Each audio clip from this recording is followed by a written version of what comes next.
আপনি কি কখনো খেয়াল করেছেন আপনি সব কিছু বুঝতে পাচ্ছেন, তবুও শান্তি পাচ্ছেন না? আপনি জানেন সুখ স্থায়ী নয়, সম্পর্ক স্থায়ী নয়, লাভ ক্ষতি সবই পরিবর্তনশীল। তবুও যখন কিছু হারান কষ্ট হয়, যখন অপমানিত হন তখন মন ভেঙে যায়, যখন আশা পূর্ণ হয় না ভেতরটা অস্থির হয়ে ওঠে। তাহলে সমস্যা কোথায়? জ্ঞান তো আছে, তবুও শান্তি নেই কেন? গীতায় ভগবান শ্রীকৃষ্ণ অর্জুনকে ঠিক এই জায়গাতেই দাঁড় করিয়েছিলেন। তিনি বলেছিলেন, যে জিনিসগুলো পরিবর্তনশীল সেগুলোর জন্য শোক করো না। কিন্তু অর্জুন তো জানতেনই মৃত্যু হবে, শরীর নশ্বর, তবুও কেন তিনি ভেঙে পড়লেন? কারণ জানা আর উপলব্ধি এক জিনিস নয়। আপনিও জানেন এই সংসার চিরস্থায়ী না, কিন্তু আপনি তা মেনে নিতে পারেননি। এইখানেই আসল ফাঁদ। মন জানে না, মন আঁকড়ে ধরে। উপনিষদ সেই জন্য বলে, যা পরিবর্তনশীল তা সত্য নয়, যা অপরিবর্তনীয় সেটাই সত্য। কিন্তু আমরা কি করি? পরিবর্তনশীল জিনিসে স্থায়িত্ব খুঁজি, সম্পর্কে স্থায়িত্ব চাই, টাকায় নিরাপত্তা চাই, সম্মানে নিজের পরিচয় খুঁজি। ফলাফল ভয়, দুশ্চিন্তা, অশান্তি। কারণ যেটা বদলাবে তাকে আপনি ধরে রাখতে চাইছেন। এই চাওয়াটাই বাসনা, আর এই বাসনাই আপনার সমস্ত কষ্টের মূল। শ্রী শ্রী রাম ঠাকুর তাই বলছেন, সংসার আছে কিন্তু জড়িয়ে পড়াটা সমস্যা। একটু ভেবে দেখুন, আপনি কাজ করছেন সেটা সমস্যা নয়, আপনি পরিবারে আছেন সেটা সমস্যা নয়। তাহলে সমস্যা কোথায়? আপনি ভাবছেন এটাই আমার সব। আপনি নিজেকে এগুলোর সঙ্গে বেঁধে ফেলছেন। এই বাইন্ডিংটাই, এই বেঁধে ফেলাটাই দুঃখের কারণ। গীতায় একটা অসাধারণ লাইন আছে, কর্ম করো কিন্তু ফলের আসক্তি রেখো না। খুব চেনা একটা লাইন। এটা কিন্তু শুধু নৈতিক কথা নয়, এটা একটা সাইকোলজিক্যাল ফর্মুলা। আপনি যদি কাজ করেন 100% মনোযোগ দিয়ে, কিন্তু রেজাল্টের সঙ্গে নিজেকে জড়িয়ে না ফেলেন, তাহলে আপনি কাজ করবেন কিন্তু কখনোই ভেঙে পড়বেন না। এটাই ডিট্যাচমেন্ট। ডিট্যাচমেন্ট মানে ছেড়ে দেওয়া নয়, জড়িয়ে না পড়া। উপনিষদ আরও গভীরে গিয়ে বলেছে, বোঝা আর না বোঝা দুটোই সীমাবদ্ধতা। মানে আপনি যদি ভাবেন আমি বুঝে গেছি, তাহলেও আপনি আটকে গেলেন। আবার যদি ভাবেন আমি কিছুই জানি না, তাতেও আটকেই গেলেন। শান্তি কোথায় লুকিয়ে রয়েছে? এই দুটোর বাইরে। এই জায়গাটাই সাক্ষী ভাব। আপনি শুধু দেখছেন, চিন্তা আসছে, আবেগ আসছে, ঘটনা ঘটছে, কিন্তু আপনি জড়াচ্ছেন না। এই অবস্থায় গীতার স্থিতপ্রজ্ঞ দশা, উপনিষদের আত্মজ্ঞান। এখন প্রশ্ন, এটা প্র্যাকটিক্যালি করবেন কিভাবে? কারণ শুধু শুনলে তো হবে না, প্রয়োগও করতে হবে। প্রথম ধাপ হচ্ছে নিজের প্রতিক্রিয়াকে অবজার্ভ করা।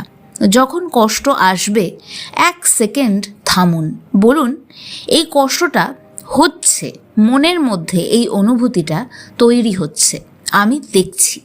এই ছোট্ট শিফট আপনাকে ভোগী থেকে সাক্ষীতে নিয়ে যায়।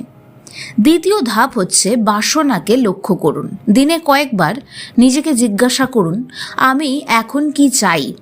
সম্মান, ভালোবাসা, কন্ট্রোল? এই সচেতনতা বা অ্যাওয়ারনেস ধীরে ধীরে আপনাকে সাক্ষী হতে শেখাবে, আপনার বাসনাকে দুর্বল করবে। তৃতীয় ধাপ হলো নাম জপ। কারণ মনকে আপনি সরাসরি কন্ট্রোল করতে পারবেন না। বিমূর্ত অবস্থায় মনকে স্থির করতে পারা খুব কঠিন। কিন্তু আপনি যদি কোনো একটা নামকে বেছে নেন, আপনার পছন্দ মতো যে কোনো ঈশ্বর দেবদেবীর নাম বা আপনার পাওয়া গুরু মন্ত্র, যে কোনো কিছুকে যদি আপনি অবলম্বন করতে শুরু করেন, তাহলে সেটা আপনার মনকে ধীরে ধীরে শান্ত করে দেবে। যে নাম আপনার মনকে সবথেকে বেশি টানে, যেমন রাম, কৃষ্ণ, শিব, জয় মা, যাই হোক সেটাই করুন, কিন্তু মেকানিক্যালভাবে নয়, অর্থাৎ যান্ত্রিকভাবে নয়, অনুভব নিয়ে এমনভাবে করবেন যেন তাকে ডাকছেন। আর খুব ভালো হয় যদি নির্দিষ্ট সময় বের করে আপনি সমগ্র মনোযোগ দিয়ে, সমস্ত সচেতনতা দিয়ে, অনুভব দিয়ে আপনি লিখতে পারেন। চতুর্থ ধাপ হলো ফল ছেড়ে দেওয়া প্র্যাকটিস করুন।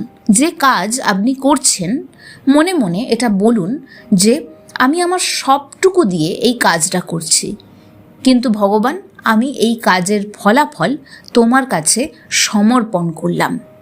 এরপর আপনি আপনার সেরাটা, যাতে কাজটা বেস্ট হয়, তার দিকে দিয়ে দেবেন, কিন্তু ফলাফলের দিকে তাকাবেন না, কারণ সেই ফলাফল দেখার দায়িত্ব আপনি ঈশ্বরের ওপরে ছেড়ে দিয়েছেন। আমি কাজ করব, ফল যাই হোক আমি অ্যাকসেপ্ট করব, এটা বললেই আপনার এক্সপেকটেশন কমবে, অ্যাংজাইটি কমবে। আর আরও একটা মজার জিনিস, আপনি যখন এই মনোভাব নিয়ে একটা কাজ করবেন সেখানে আপনি আপনার সেরা দিতে পারবেন। না হলে কিন্তু সবসময় দৃষ্টি ওই ফলের দিকেই আটকে থাকে। কিছুক্ষণ বাদে বাদেই বা কিছুদিন বাদে বাদেই আপনার মনে হবে কই হলো না তো, এতে আপনার কাজের গুণমান অনেক পড়ে যায়। পঞ্চম ধাপ হলো প্রতিদিন 5 মিনিট নিজেকে মনে করান, আমি দেহ নই, আমি মন নই, আমি সে যে দেখছে। যে কোনো পরিস্থিতিতেই আপনি কিন্তু একজন সাক্ষী, আপনি দেখছেন।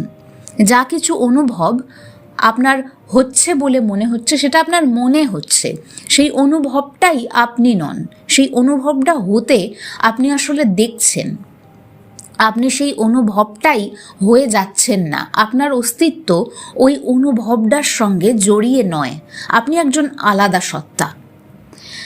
মনে করে দেখুন, এই দেহে আসবার আগেও আপনার একটা অস্তিত্ব ছিল, যেদিন এই দেহ থাকবে না সেই দিনও আপনার অস্তিত্ব থাকবে। সুতরাং এই দেহ, এই অনুভূতি কোনো কিছুই কিন্তু আপনার অস্তিত্বকে ডিফাইন করছে না। আপনি এই সমস্ত কিছুর থেকে অত্যন্ত বৃহৎ একটি সত্তা, আপনি সেই আত্মা, সেই মহা চৈতন্য।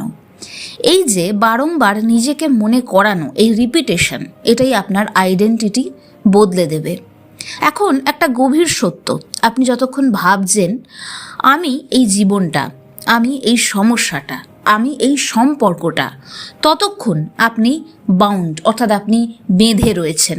কিন্তু যে মুহূর্তে বুঝবেন এই সব কিছু হচ্ছে আর আপনি কেবলমাত্র দর্শক, তখন একই ঘটনা, একই জীবন, একই মানুষ আপনাকে আর ভাঙতে পারবেন না। শেষে একটা প্রশ্ন রেখে যাচ্ছি, আপনি কি এই সংসারকে আঁকড়ে ধরে কষ্ট পাবেন, নাকি এটার মধ্যে দিয়ে মুক্তির পথ বেছে নেবেন? কারণ সংসার তো থাকবেই, প্রারব্ধ তো চলবেই, ঘটনা তো ঘটবেই, কিন্তু আপনি কিভাবে সেটা দেখবেন সেটাই আপনার মুক্তি ঠিক করে দেবে। আজ থেকে চেষ্টা করুন একটু কম আঁকড়ে ধরতে, একটু বেশি দেখতে, একটু কম চাইতে, বরং একটু বেশি থাকতে। কারণ শান্তি কোনো অর্জন নয়, শান্তি আপনার স্বভাব। শুধু বাসনা আর আসক্তির ধুলা সরাতে হবে।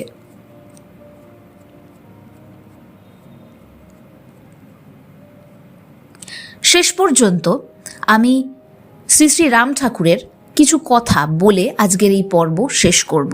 ঠাকুর বলেছেন, বোঝা আর না বোঝা এই দুটোই শেষ পর্যন্ত মুছে যায়, তাই সত্যিকারের শান্তি এই দুটোর বাইরে। জীবনে সব সময় সচেতন থাকতে হবে, ধৈর্য ধরতে হবে, অভ্যাস করতে হবে, আর নিজের বন্ধনগুলো চিনতে হবে। কিন্তু কোনো কিছুকে একেবারে আঁকড়ে ধরে এইটাই শেষ সত্য ভাবলে ভুল হয়ে যাবে। আমাদের সব কষ্টের মূল হলো বাসনা বা ইচ্ছা। আমরা সব সময় কিছু না কিছু চাই, এই চাওয়াটাই আমাদেরকে বেঁধে রাখে। এই বাসনা থেকে মুক্তি পাওয়ার একটাই পথ, ভগবানের শরণ নেওয়া। শুধু সাধনা করলেই হবে না, ভেতরের আসক্তি না কমলে কিছুই বদলাবে না। তাই সব সময় চেষ্টা করতে হবে বাসনাকে কমানোর। প্রারব্ধ অনুযায়ী কিছু মানুষ এই সংসারে থেকে স্বাভাবিকভাবে চলতে পারে, কিন্তু অন্যরা একই সংসারে থেকেও কষ্ট পায়, কারণ তাদের বাসনা বেশি।